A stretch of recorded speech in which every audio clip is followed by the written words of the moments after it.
अस्सलाम वालेकुम दोस्तों, मैं हूं अमजद इस्लाम। आज आपको मैं इंतहाई इंपॉर्टेंट टॉपिक जो कि इक्विलिब्रियम के हवाले से है, उसके अंदर हम आज उसकी टाइप्स भी पढ़ेंगे और उसी के अंदर हम उसकी कंडीशन भी पढ़ेंगे। ये मैंने आपके सामने वो पूरा सवाल जो है वो लिख दिया है। सवाल क्या कहता है, व्हाट इज इक्विलिब्रियम। सबसे पहले हमने इक्विलिब्रियम जानना है, लेकिन आगे हम बढ़ने से पहले हम क्यों ना इक्विलिब्रियम को ही बताते हैं कि इक्विलिब्रियम होता क्या है।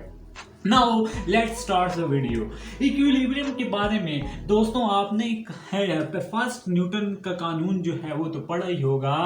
फर्स्ट लॉ ऑफ न्यूटन क्या कहता था, the body remained at rest until no force act on the body. Similarly इस इक्विलिब्रियम की भी कुछ डेफिनेशन जो है इसी के साथ मिलती जुलती है। A body is said to be in equilibrium. आपने इक्विलिब्रियम की डेफिनेशन जो है लिख लेनी है। इक्विलिब्रियम की डेफिनेशन ये कहती है, a body is said to be in equilibrium. A body is said to be in equilibrium until no force act on the body. Until no force act on the body, it is God in equilibrium. It is God in equilibrium. मान लो कि इसको मैं समझाने के लिए आपको बताता हूँ। एक रोड है, रोड के ऊपर क्या जा रही है, एक कार जा रही है, ठीक है।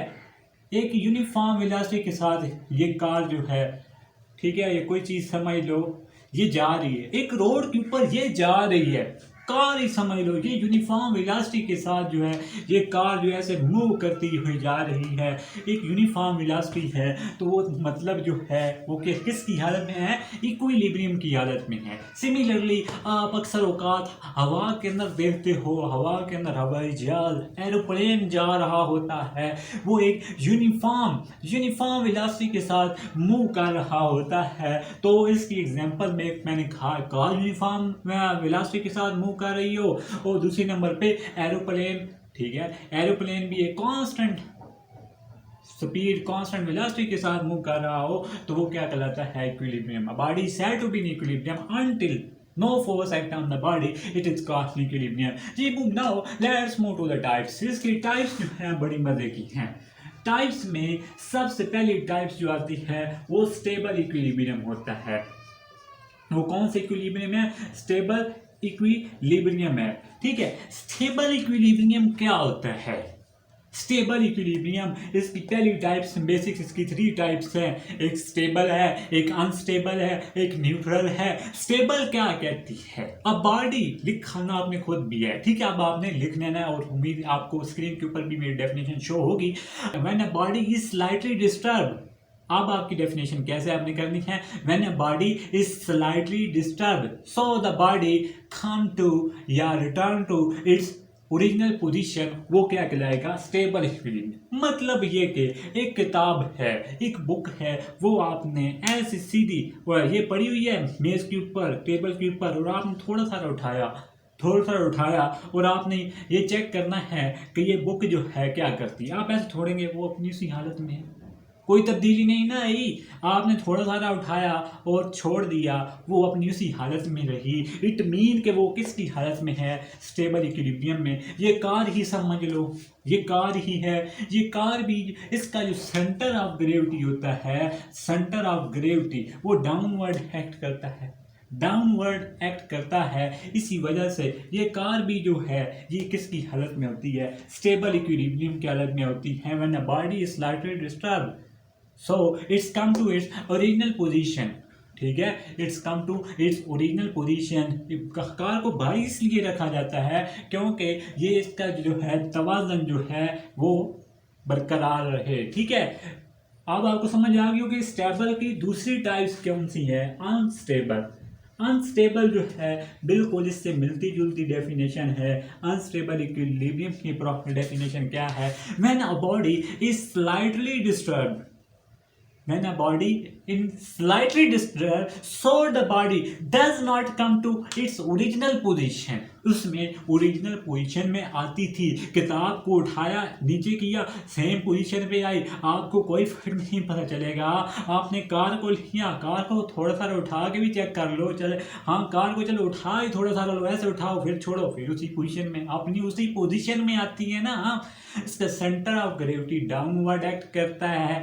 इसके अंदर अनस्टेबल इसके अंदर डेफिनेट एग्जांपल क्या है, मान लो कि यही एक मार्कर है, इसका जो है डाउनवर्ड एक्ट कर रहा है, ये मैंने इसको ऐसे रखा, इसका सेंटर ऑफ ग्रेविटी ऊपर मूदन एक्ट कर रहा है ना, ठीक है। मैंने जब इस मार्कर को छोड़ना है तो ये इसने जाकर क्या करना है, इस मार्कर की बात कर रहा हूँ, इस पेंसिल सपोज करो पेंसिल ही कर लो, आपने उसको छोड़ा तो ये अपनी उस पोजीशन में, ये अपनी क्या है उस अपनी पोजीशन में नहीं आया, क्योंकि ठीक है हॉरिजॉन्टल पड़ी हुई है ना, ये वाली हॉरिजॉन्टल पड़ी हुई है। इसका मतलब है कि ये एक अनस्टेबल की मिसाल है। पेंसिल कर लो, ठीक है, कोई भी चीज़ कर लो, मार्कर कर लो, ये भी क्या है एक अनस्टेबल इक्विलिब्रियम की एग्जांपल्स में आता है। इसके बाद हमारे पास की थर्ड काइंड आती है न्यूट्रल इक्विलिब्रियम। कौन सी इक्विलिब्रियम? Neutral equilibrium.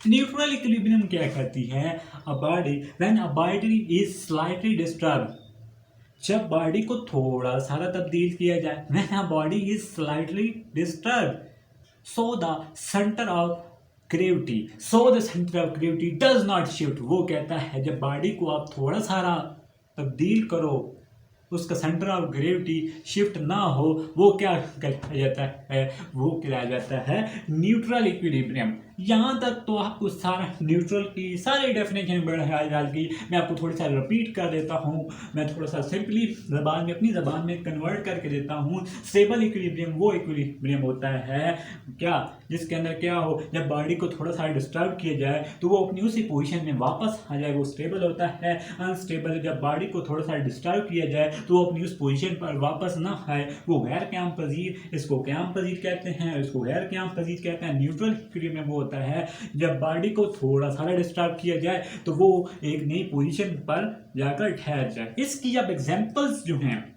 इसकी भी मैंने बताई, अब इसकी भी थोड़ी सी बतानी ज़रूरी है।